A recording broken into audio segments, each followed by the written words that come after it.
Welcome to the Workamper Show, a podcast devoted to helping you discover how to finance your RV travel dreams. I'm Steve Anderson, the president of Workamper News.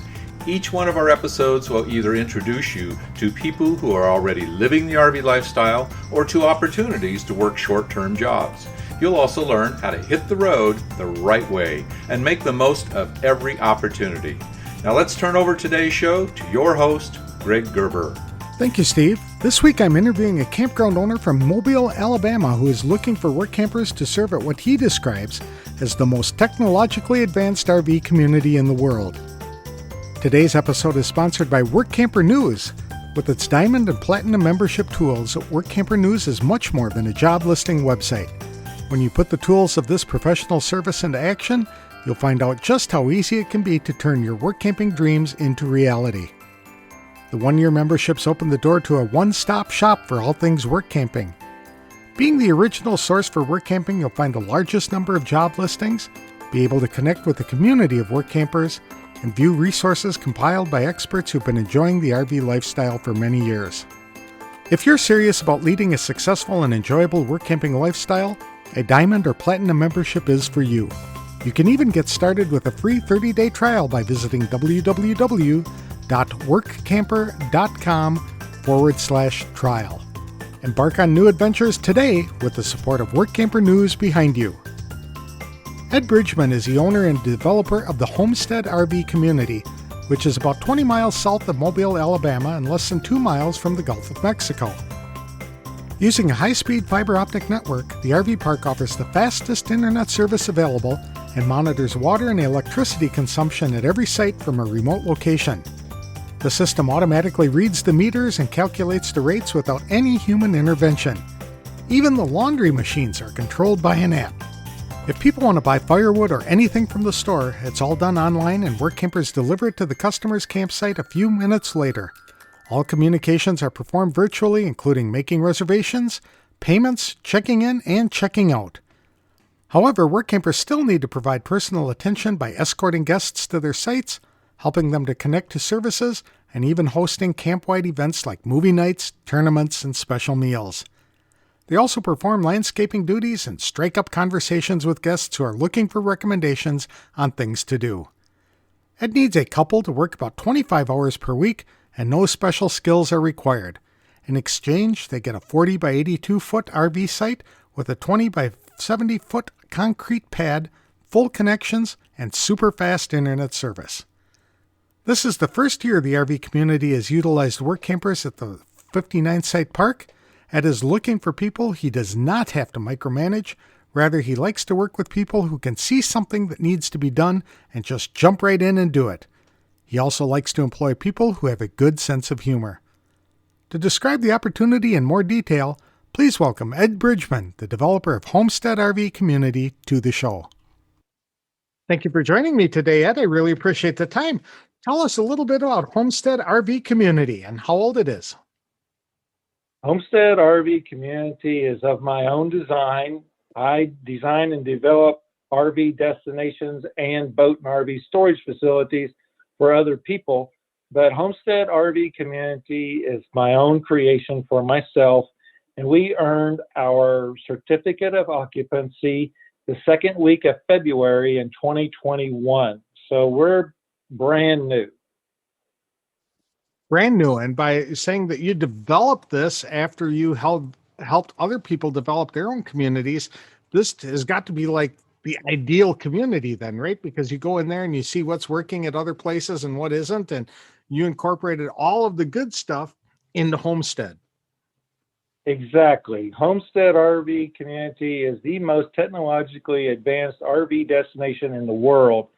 We have fiber optic cable throughout, which provides us the fastest internet access possible and will continue to be the fastest internet possible as new technology emerges over the next 10 to 15 years, because we have fiber optics run throughout our entire community. I am able to monitor both the electric use and the water use at every site and at every building continuously, and my software is remotely able to read those meters and do the math and identify the proper charges for the people without any human interaction. Wow. Well, as far as fast internet is concerned, I am sure the RVers are going to jump all over that.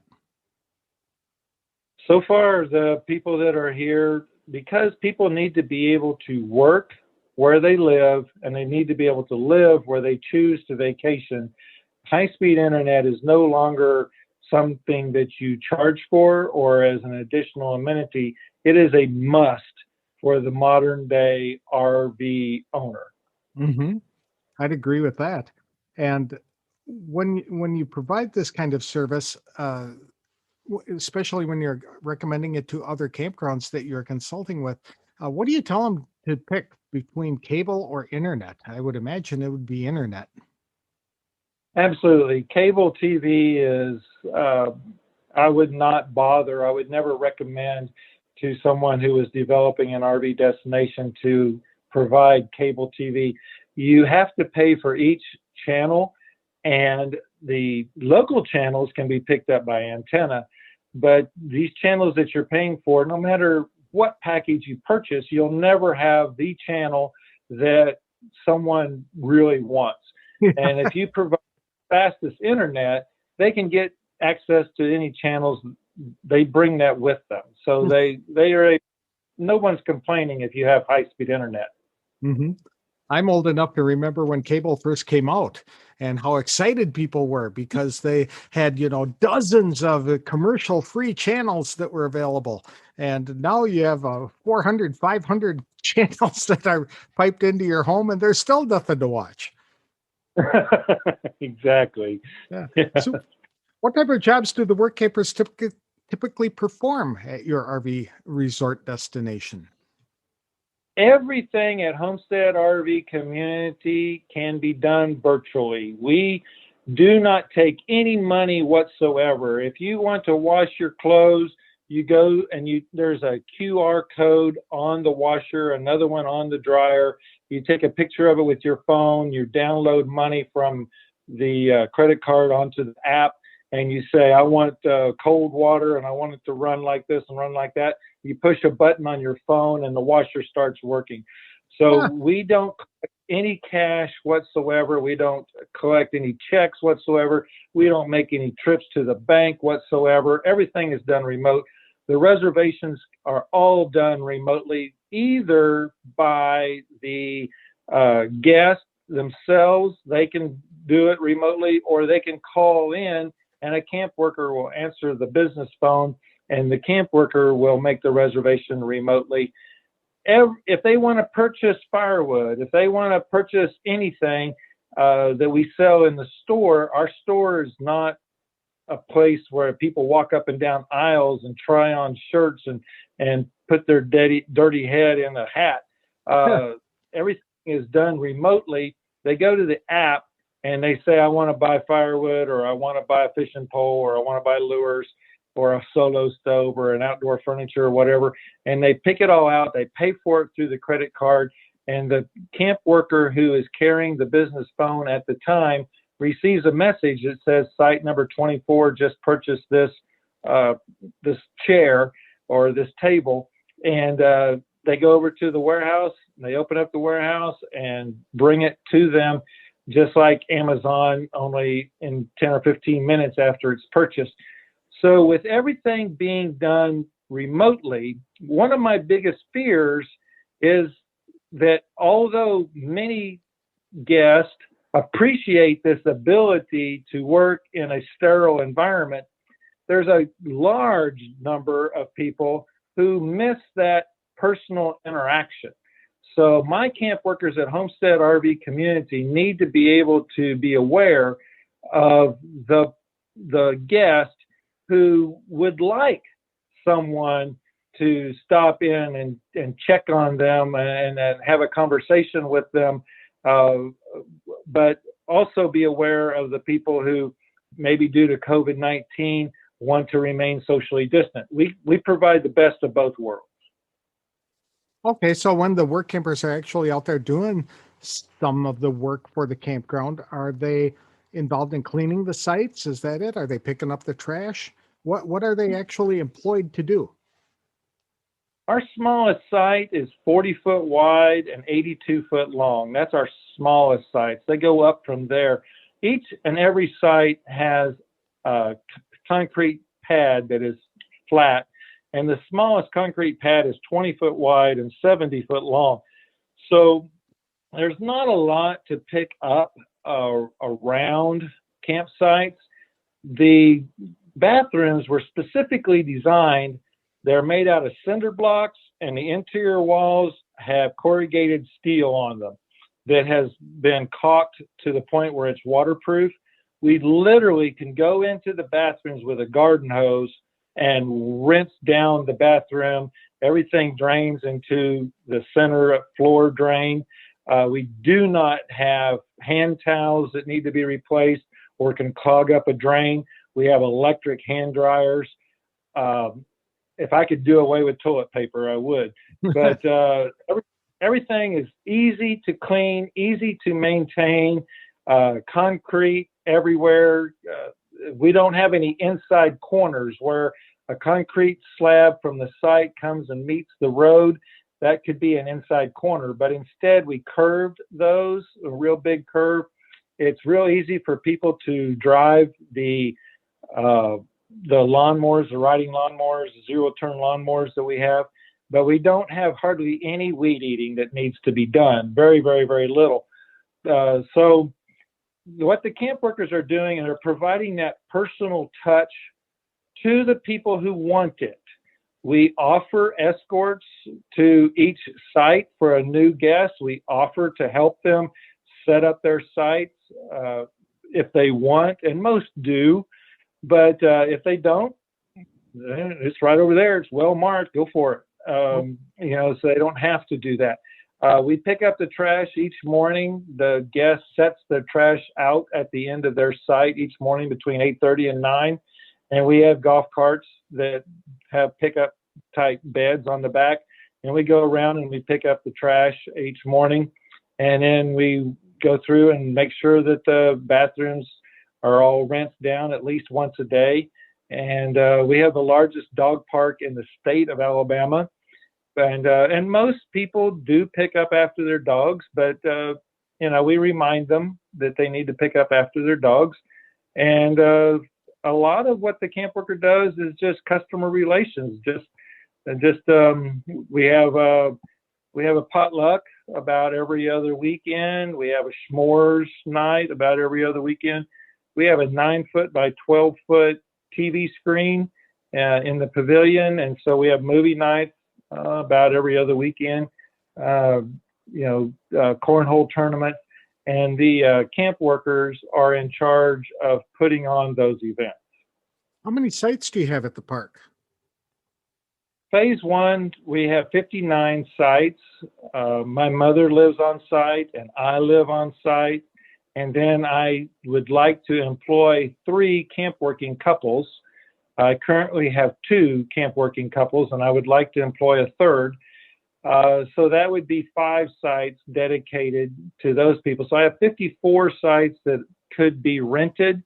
We are hoping to get to 85% capacity, would be around 40 sites probably that eventually we'd like to maintain for phase 1. But as I mentioned, I design and develop RV destinations for other people. And oftentimes they ask me to be the project manager and take an ownership, a small amount of equity in exchange for my compensation. And so I become part owners of other sites, other locations. And the camp worker that works for me at Homestead RV Community will probably be a manager at one of my other destinations. Okay.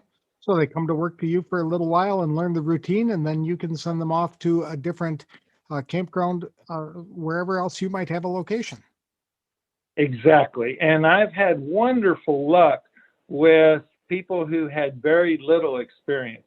Yeah, Homestead RV Community, they really need to take the time to look it up on the internet. It's homervc.com. We really are unique. We do not have a public pool We don't have a public office. We don't have a public store. You don't have to maintain the pool. We do have individual, both hot and cold, jetted hot tubs, jacuzzis. And for an upcharge, people can have a jacuzzi brought to their location. It's sanitized for their protection. And we fill it up with either hot or cold water. I have a custom-made trailer that has a instant hot water heater on it. And so the guests can have the experience of having a jacuzzi, but it has a lid on it, and they get to control who gets in their water. So we're unique. We offer things that other places don't offer. And we've got like 47 reviews on Google right now, and they're all 5-star. We have never scored less than 5-star. So people are really enjoying what we're doing, but we're not your mom and pop old-fashioned RV park. We're not an RV park. Okay. But this is not seasonal. It's year-round employment opportunity because of your location down there in Alabama. So you need people to start like right now. But I would love to hire a third party right now. One of the things that I ask is that they have a fun attitude, that they enjoy people, that they're engaging for those people who want to be engaged with. There is a small segment of the community who are young Generation Z and young millennials who are taking advantage of the fact that we have the fastest internet possible, and they're working from their RV, and they may be sitting outside on their laptop, but they're not open to conversation. While the majority of people are, if they're sitting outside, they're probably open to conversation and people just being normally friendly, courteous with them. And so my camp workers need to be able to tell the difference and read the situation and act accordingly. But there's no end date for this position, right? So it's they can stay as long as they want to, pretty much, if they like it down there. Absolutely. Absolutely. I have guests who have already committed to a 3-year commitment. They locked in their rate for 3 years. I have many, many guests that have already signed up for 6 months to a year. You don't have to pay tourist tax if you commit to being here longer than 6 months. So I have many guests already who have committed to being here longer than 6 months. We are certainly year-round, and I'm looking for long-term people to join our family. It's more of a family. We laugh a lot. We're constantly laughing. I refuse to micromanage. I like people who can see what needs to be done and just do it. And I'll tell them thank you later. That's the type of people that I am attracted to. They can send me an email to my personal email address is my initials EOB at EOB.name, NAME, or they can call me at 512-785-1379. And I send out a questionnaire that just asks them about their background or whatever like that. But even if they don't have a lot of RV type experience, that doesn't mean that they're not ideal people. If they're fun, they have a good attitude, they can see what needs to be done, they don't walk past a piece of trash on the ground without picking it up. That's kind of a pet peeve of mine. People who can walk past a piece of trash without picking it up, they wouldn't be a good fit. Very good. But how many hours a week do you expect the work campers to be putting in? 25 hours a week in exchange for their RV site. And we provide 25 kilowatt hours a day of electricity. Very, very, very, very few people ever exceed that.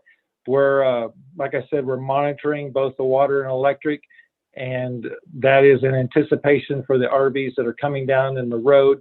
that are going to be all electric here in a couple of years, and they're going to be pulling a lot of electricity. But the average person doesn't use 25 kilowatt hours a day, and they don't use 25 gallons of water every day. Nobody's come close to even exceeding that. So we provide the site and the 25 kilowatt hours a day and the 25 gallons per day, and the high-speed internet, of course. But what some people are choosing to do, and it's fine with me. Like I said, I'm not a micromanager. What some people are choosing to do is to work like 50 hours in 1 week. So maybe, what's that, 7 times 7, 7 hours a day for 7 days, and then taking the next week off. So that's what, I have 2 camp workers here now, and that's what they're doing. And one's on for a week and one's off for a week. And that's working out fine with me. But we're anticipating our occupancy rate to go up exponentially over the next couple of months. So I would like to get a third couple on board. It doesn't have to be a couple, a person, a third party on board. I don't care if it's 2 men, 2 ladies, 1 man, 1 lady. I don't care. But somebody to be like a backup. Okay. Now, I looked on the map, and you guys are in a rather unique area. I mean, you're very close to the Gulf of Mexico and not too far from Mobile Bay. What kinds of things, what are there to do? What can people do in their off hours in that area? Well, we're very close to Dolphin Island, and Dolphin Island is one of the best kept secrets along the Gulf. It has the pristine white beaches, just like in Florida. Only we don't have the traffic that they have in Orange Beach on the east side of the bay. We're on the west side of the bay, and so we have the same beautiful white beaches and absolutely gorgeous, but we don't have the traffic yet. We do have the world's largest fishing rodeo in June. It takes up most of June, so I would like to have somebody in place before that. But Mardi Gras started in Mobile. I know New Orleans likes to say it started there, but it really started in Mobile. We have a lot of Mardi Gras activities starting in February, the end of January, February, March. It's all about Mardi Gras. Fishing is awesome. Homestead RV Community is actually less than 2 miles from the bay. We're really close to where you can put your boat in the water. If someone is a fisherman, we're all about that. We have over 3,200 different species of birds. So bird watching is becoming huge. And we're 7/10 of a mile from the newest national park that isn't even open yet. The federal government used BP oil money. There was an oil spill out in the Gulf about 10 years ago. You might have heard about it. It was in all the papers. But BP was fined $24 billion, and the federal government used that money to purchase a large tract of land between Homestead and the bay, and they're currently developing a new national park that'll have 40 miles of hike and bike trails and canoe and kayak. They're not trails, they're trenches, I guess, through the water, and fishing and a bunch of ecological centers and stuff like that over there in that park that'll be open in the next couple of years. So Mobile has awesome food, entertainment, the friendliest people I've ever met, and it's just a great place to be. The weather is perfect. The weather today is 80 and the low is like 60. It's just perfect. And how far is the park from Mobile? The new park, well, from downtown Mobile, Homestead RV Community is less than 10 miles, between 8 and 10 miles. And this new national park is 7/10 of a mile from Homestead RV Community straight east between me and the bay. So it's the same distance from downtown Mobile. Okay, very good. And what kind of compensation do you provide to work campers? Besides the site and their electricity and their water, Yes. I have plenty of people that are wanting to work here that I don't have to actually provide them financial compensation. Okay. So it is just just the site, the electricity, water, and internet connection, which is Yeah. okay. Very good. And what's one thing that you wish all the work campers knew before they came to work for you? That's a good question. What's one thing we're not a typical campground. Yes, I appreciate and respect the fact that people have worked in other campgrounds and they've worked with other reservation software programs, but this is a brand new reservation software program that works with the electricity and water monitoring system. It does all that calculations for you automatically. This is a very automated system. Even though, some campgrounds I understand are still using paper and I don't know, calendars or something to make reservations on. This is all software. But don't be afraid of it. I have had some camp workers in here that were in their 80s, and they picked it right up. They didn't have any trouble picking it up. That's really should be the least of their worries. I'm more about people who can see what needs to be done and can do it in a healthy, fun attitude. Very good. And so to get more information about this, people should visit your website at homervc.com, and then there are directions to contact you on there if they're interested in working for you. Absolutely. They can go to homervc.com and they can call the business number and they'll talk to a camp worker. A camp worker will answer the phone and they can ask them, how's Ed to work for? Is he somebody you enjoy working for? Something like that. Or they can go to my consulting website, eob.name. It's my initials, Echo Oscar Bravo Nancy Alpha Mary Echo. And they can see what I do as a consultant, and then they can get my direct telephone number if they would like to do that. You had mentioned to me before we started the interview that you don't think that business owners or RV park owners can really afford to engage in business as usual anymore. What do you mean by that?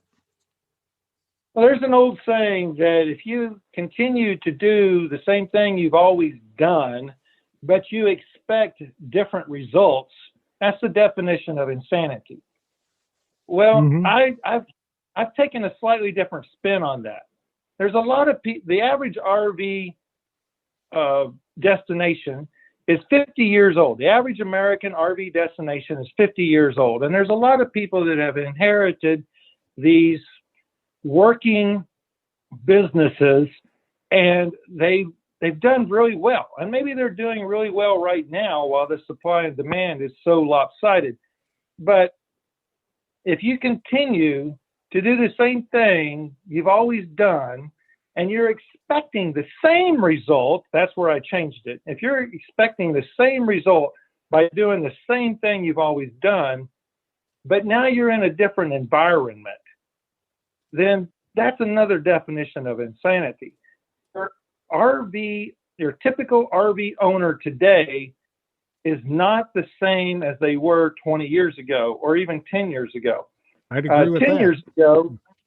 years ago, cable was just great. If you could provide cable TV, that was awesome. Now, nobody wants cable TV, okay? You have to provide high-speed internet. The millennials make up 37% of the new RV owners are made up of millennials.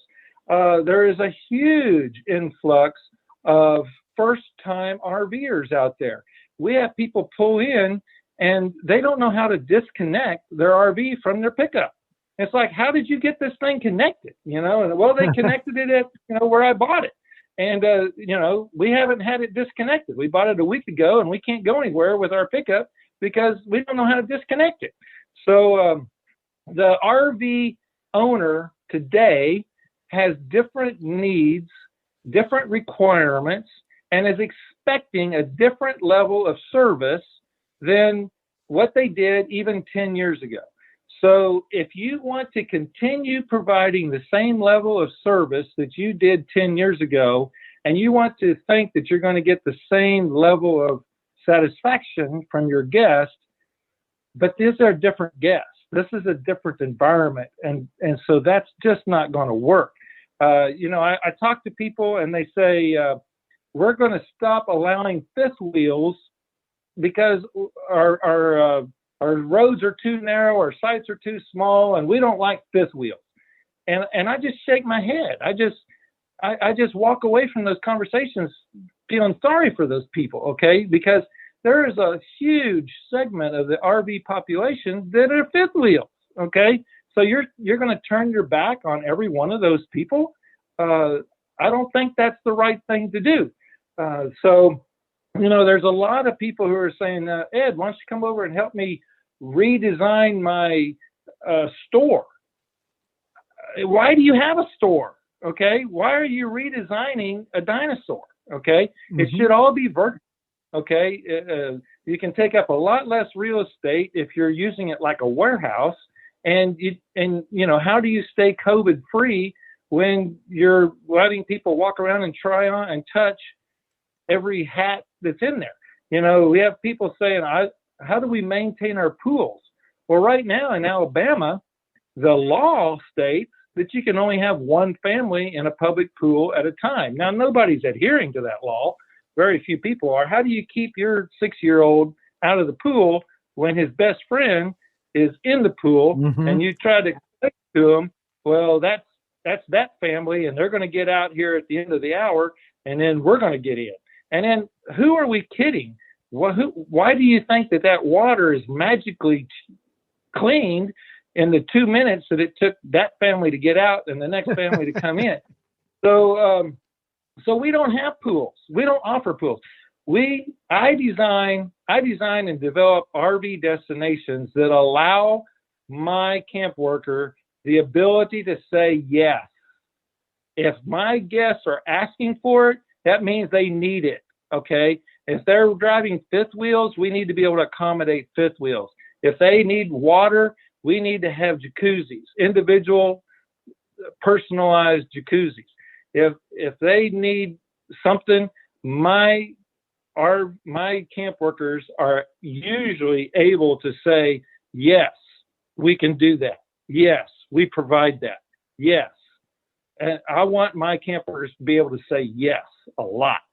I want to be able to satisfy the guests.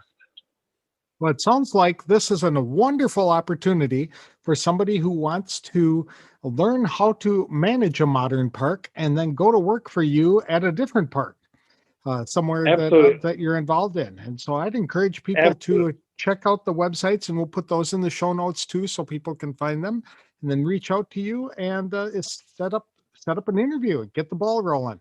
But the job is available right now, correct? Exactly. Yes. Super. Very good. Well, thank you so much, Ed. I really appreciate the time. It was fun to hear about the kinds of things you're doing in this ultra modern park, and I wish you the best of luck. Thank you very much.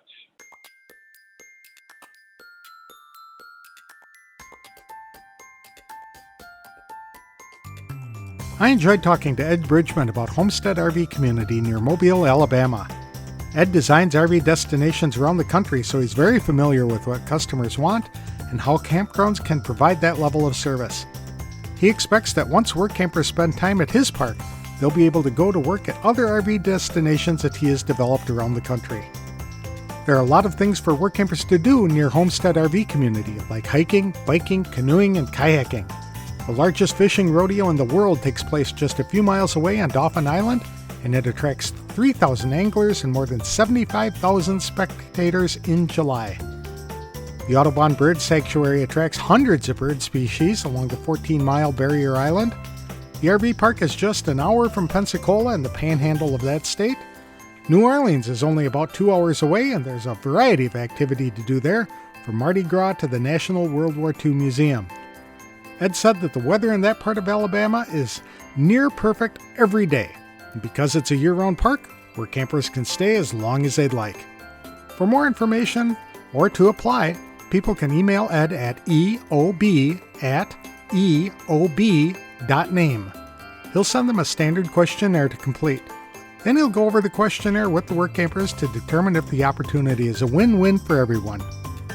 For more information about Homestead RV Community, visit www.homervc.com. Today's episode is sponsored by The Dreamer's Journey, a new online course and community produced by Workamper News. Life is way too short to keep your dreams on hold, so don't be held back by fear because you were designed for more. Get started with the RV lifestyle the right way with this comprehensive guide. For just $29.95 for 90 days of access, Dreamers have unlimited viewing of 50-plus videos to learn things like what type of RV to buy, goal setting, how to budget for the adventure, developing a positive mindset, setting up a domicile, operating a small business on the road, plus all about work camping and how to find the right job for you. Each video is 30 to 90 minutes long, giving in-depth coverage on each topic. There's no wrong time to get started, so for more information, visit www.rvdreamersjourney.com. That's all I have for this week's show. Next time, I'll be talking to some folks about an opportunity to do legal transcription work from anywhere Workampers want to travel. I'll have all the details on the next episode of The Workamper Show. Thanks for listening.